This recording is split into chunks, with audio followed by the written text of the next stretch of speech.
If you buy something from a Verge link, Vox Media may earn a commission. See our ethics statement. It's April, which means we've reached shipping season for the latest and greatest TVs announced back at CES. I recently had a chance to get a preview of Samsung's 2022 lineup in person.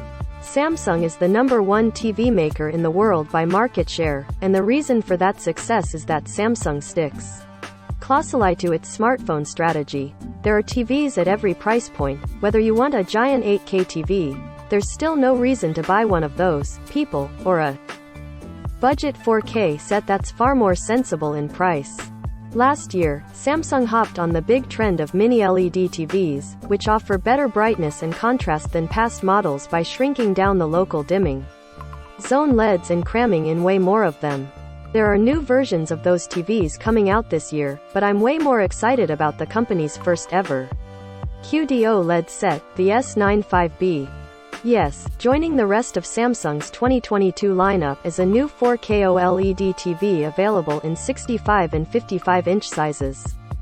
Samsung dabbled in OLED TVs like a decade ago, but ever since then, the dominant player has been LG and, in particular, LG Display. That's the company that produces the OLED TV panels for LG Electronics, Sony, Vizio, and other brands. You might be wondering why Samsung, a major supplier of OLED screens for phones, tablets, and laptops, has completely ceded the OLED TV market to LG. There are a couple reasons. The main issue is that these two companies are fierce competitors, and Samsung wasn't about to stick an LG OLED inside one of its TVs. It's also been trying to look beyond OLED with futuristic concepts like the wall and micro LED. But what's changed recently is that Samsung Display, the sister company of Samsung Electronics, has come up with its own TV-sized OLED panel. And it's said to be more advanced than the LG panels that already offer phenomenal picture quality and get such rave reviews year after year. Samsung is using what's called QD-OLED. The QD stands for quantum dot, and gives away how this display technology differs from LG's WOLED, also known as WRGB-OLED. The differences here can get pretty technical, but as a short overview, all OLED screens are self-emissive, meaning each pixel can create its own light. Without the backlight systems that LCD TVs need, they can also individually shut off, which is how you get those perfect blacks that OLED is known for. At the base level, LG Display's OLED panels mix blue and yellow to create white sub-pixels that then go through a color filter to create red, green, and blue. But that color filter absorbs some of the brightness, so LG adds a white sub-pixel to make up for that. Even so, one weakness of OLED is that it can't reach the same peak brightness or HDR highlights as the best LCD TVs. A lot of people don't care, but if your TV is going in a very sunny room, you might. QD-OLED doesn't offer any major brightness breakthroughs, unfortunately. But there are other legitimate improvements. Samsung Display starts with blue. PixelSand runs those through quantum dots to create red and green, with those original pure blue sub-pixels also passing through. It's way more efficient, Thanthe color filter method, and so there's no need for a white sub-pixel to help bring brightness back up. It might sound like a subtle change in approach, but it makes all the difference. That's because one of the biggest advantages of QD-OLED is improved color brightness and saturation. Colors still look vivid even during very bright scenes, and reds, greens, and blues come off the screen as deeper and just more pure to your eye. That said, I'm not talking about some huge difference here. It's the sort of thing that's only noticeable in side-by-side comparisons.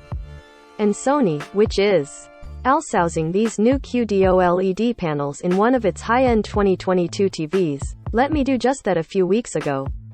Granted, this was a very controlled demo, but the QD-OLED TV did hit saturation levels of red and green that Sony's older TV, with an LG Display OLED, couldn't quite match. Sony told me that while it's not seeing substantial brightness upgrades in terms of nits, our eyes perceive the QD-OLED screen as brighter overall because of the Superior color brightness. Off-angle viewing, which is already fantastic on OLED TVs, is another thing that's ever so slightly better on QD-OLED. So by early accounts, QD-OLED could further refine what are already the best TVs you can get. But the strange part about all this is that Samsung Electronics isn't really hyping the OLED much. It's not putting any special attention on the QD-OLED panel in its marketing. It's just calling this the Samsung OLED TV. And technically, it's not even the company's flagship TV for 2022. I think this low-key introduction is partly because Samsung has spent years ragging on OLED as not being the best fit for TVs. It made a whole website about the risk of burn-in and proudly said that its LCD TVs were unaffected by it. So it's a little awkward for Samsung to now do an about-face and bring an OLED TV to market. Samsung Display has claimed that QD-OLED screens should have even better resistance to burn-in than other panels. It's still technically possible but unlikely on most OLED TVs nowadays, including recent sets from LG and as for pricing, I'm actually pleasantly surprised.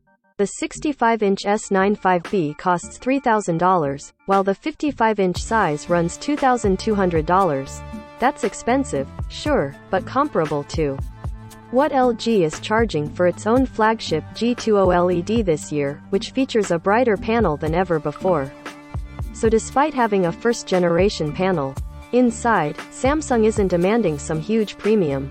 Sony's TV with the QD-OLED screen will inevitably cost more, but I'd also expect it to have better image processing, and it supports Dolby Vision, which Samsung continues to ignore because it's hell-bent on making HDR10 happen. I'm at least glad that all 4 HDMI ports are now 2.1 and support 4K at 120 Hz. Samsung's top-tier LCD TVs can go all the way up to 144 Hz this year. Long story short, if your goal is to get a TV with the best possible picture quality, OLED remains the answer in 2022. And I'm not just talking about this year's stuff. There's nothing wrong with older models if you can find a deal, and we've got you covered there. Photography by Chris Welch, The Verge.